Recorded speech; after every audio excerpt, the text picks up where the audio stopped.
We are starting part 3 with Star Wars mocks.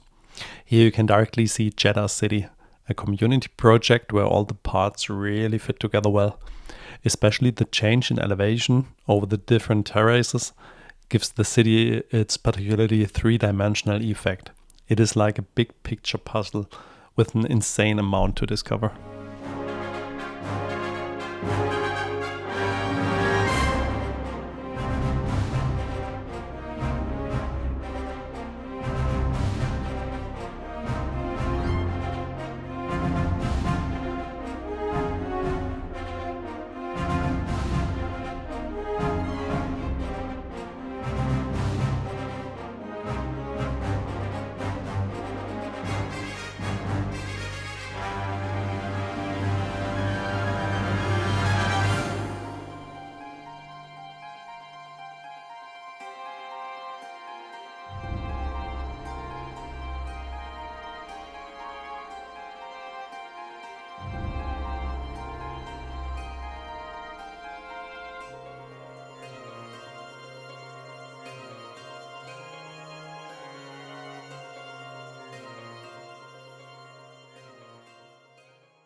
We continue with the Battle of Hoth. You find the freezing planet and the shiny landscape where the movie scene plays out. You have the defense trench and the base in the background, and it gets attacked by the AT-80, and it's impressive to watch. And the designer made also sure that you can see the dark parts of the rooms, and he placed LEDs everywhere. We continue with the Digger Crawler. The creator of the mock describes it as follows. This is a model based on the Sandcrawler by Cave God and represents the successor version of it. The improvements as well as the electronics come from Eric Possard from Canada. The optimization and the future instructions come from me. This model is the first prototype built according to the instructions. In addition to approximately 30,000 parts, over 100 LEDs are installed. Quote end. And as I found out, he has a homepage, I'll link it in the comments, where you can even get the instructions and purchase the model if you like.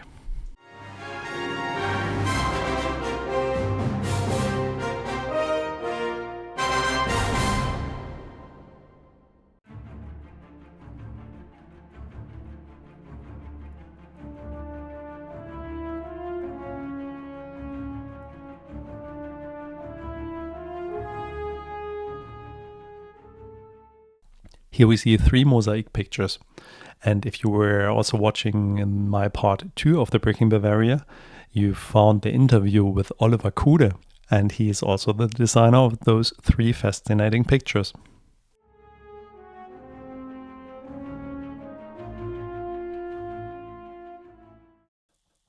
In our third interview, you will see and hear Daniel. He has designed the fascinating eye catcher with all the details and fun elements. It doesn't just evoke winter feelings, the model also directly draws attention with its movement. This time the interview is in English, so tune right in.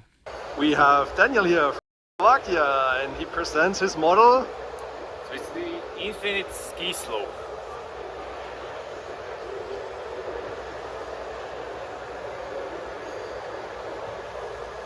What made you start to design this model? Where did your idea come from? The story might be a bit boring, but this is actually a build for our club's collaborative project for a shop where we each year have a big build with a team, and this year's theme is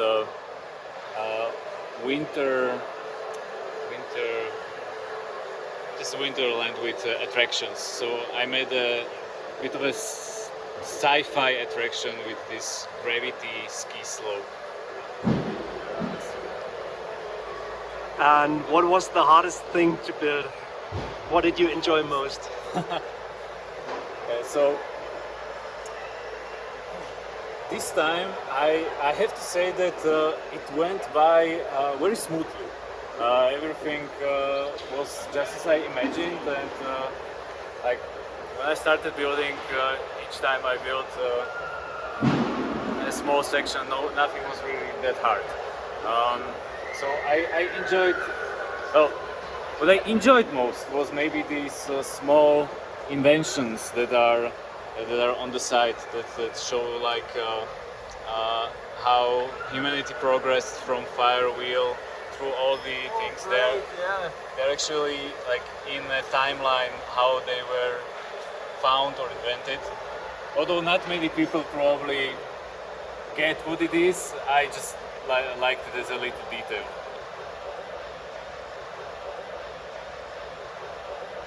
There are also some Easter eggs, you know, so that it's not just regular skiers or snowboarders. Would you show us one of those? So there are among the skiers and snowboarders there is like C-3PO on skis.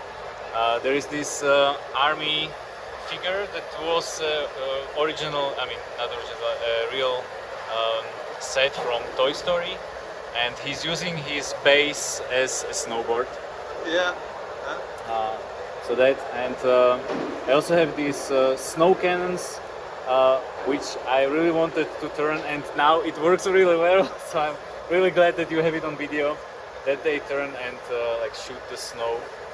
We were just talking about the electronics of your build.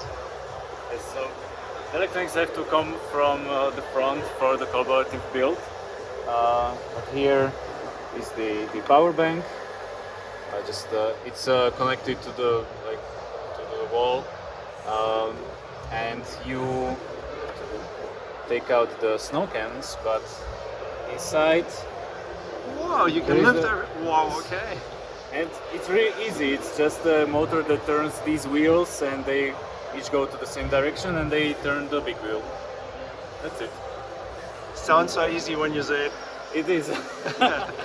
I mean, yeah, you build the motor, and then you build the mountain, and the snow around it, and you have it. Nice. Easy, 1 month, done.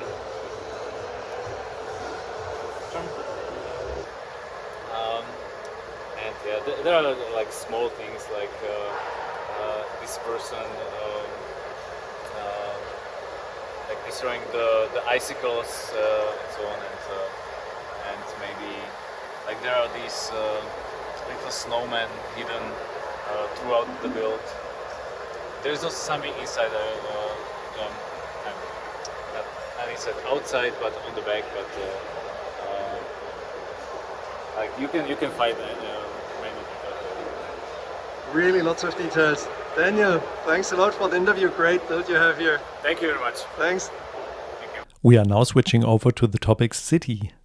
Someone here was truly creative and placed 130,000 bricks in their correct spots. The Lego Western Town, a set from 1975, has been enlarged 6 times here. And see yourself, the result is amazing. The Pony Express, the Sheriff, all the signs were also shaped by Lego bricks. And our famous Lego trees. How good is that to see it in a size that big? And I think everybody knows them just so tiny, and then it's impressive to see how they grew.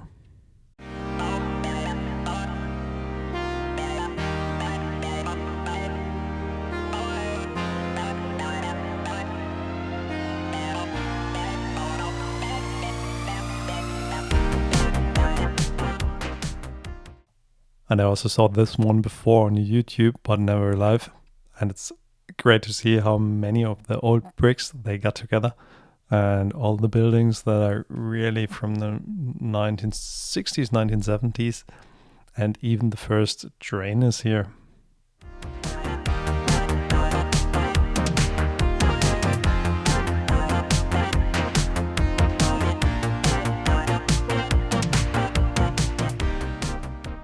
The next set we see is the Bavarian Festival Hall.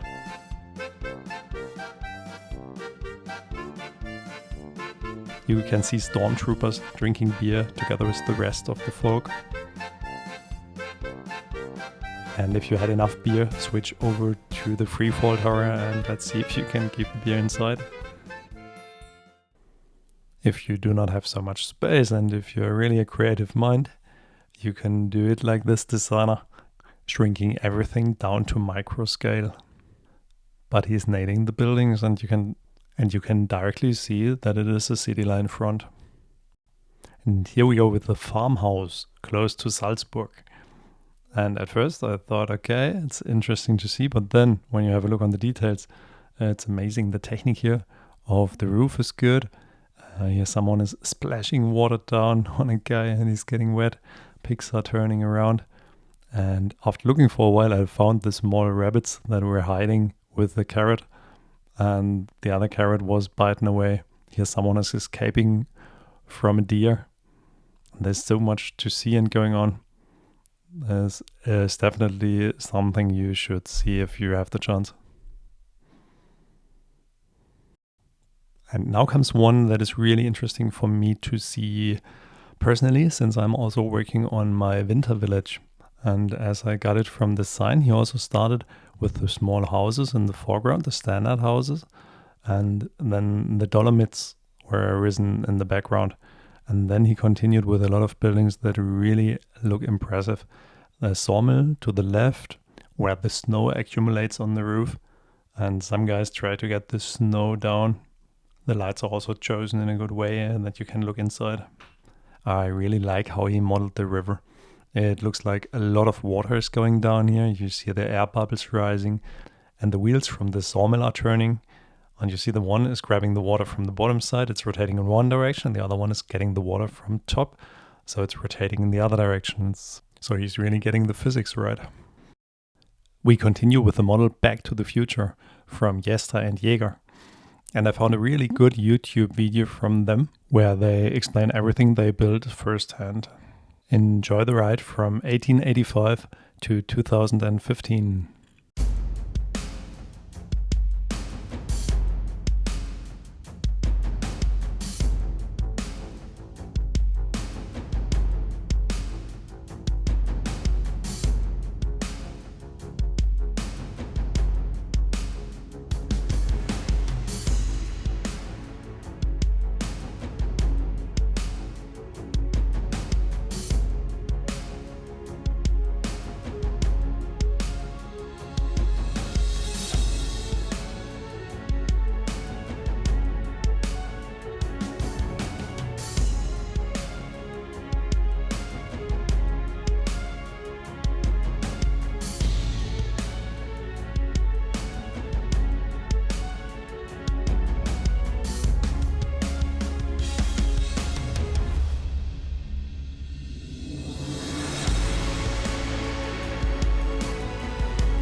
Here you see the Egyptian diorama. It is the lighthouse of Alexandria, surrounded by water. The whole diorama was created from participants from the LEGO Masters 2023. And what I like on this build is that you have the clean white color on the outside. Everything is in minifigure scale. And you see the intricate structure behind with all the details in tan.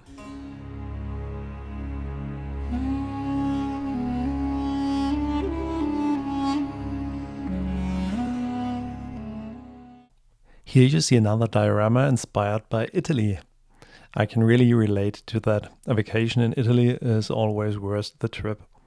The build shows the canal in the foreground and the life that is happening behind it. The houses are really interestingly and uniquely designed, especially the second row of houses and the street behind it. The whole scene looks even more interesting and invites fascinated viewing of everything that is taking place in the scene.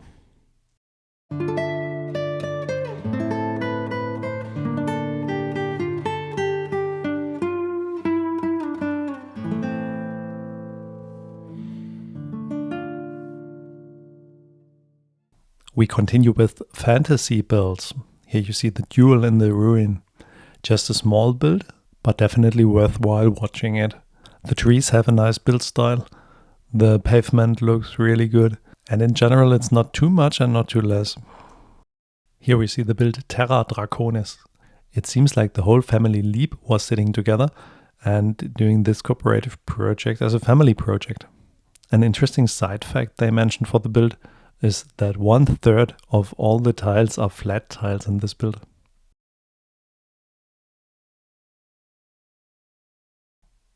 The waterfall's roar. Lukas Feitel did build this diorama where he's picturing a nice stream going down along a rocky landscape, and a small cabin is placed on top. You also find a cave below the hut. It looks a bit like adventure, but for the most part it is a very relaxed forest landscape. And we conclude the fantasy part with a huge Dungeons and Dragon build. The part here I'm showing to you is just the minor part of a way bigger build. And that one was the most fascinating to me, with the flowing lava and so much going on in the underground, where a dragon is breaking through in a cave, breathing some fire. You have here a crystalline vein and some warlocks working with the vein, as well as other small scenes that play in the cave. And above, the huge three-headed dragon, and he's spying the fire down. The fire is exploding on the ground. And on the rear side you find a sunset where the eagles are flying around and the boat is departing, and the LEDs giving everything a really nice sunset touch. But it doesn't always have to be the really big sets. Here you see a love scene in black and white, or a lovely sunset under a reddish colored autumn tree. And just look at what all the designers managed to fit onto those 8x8 base plates.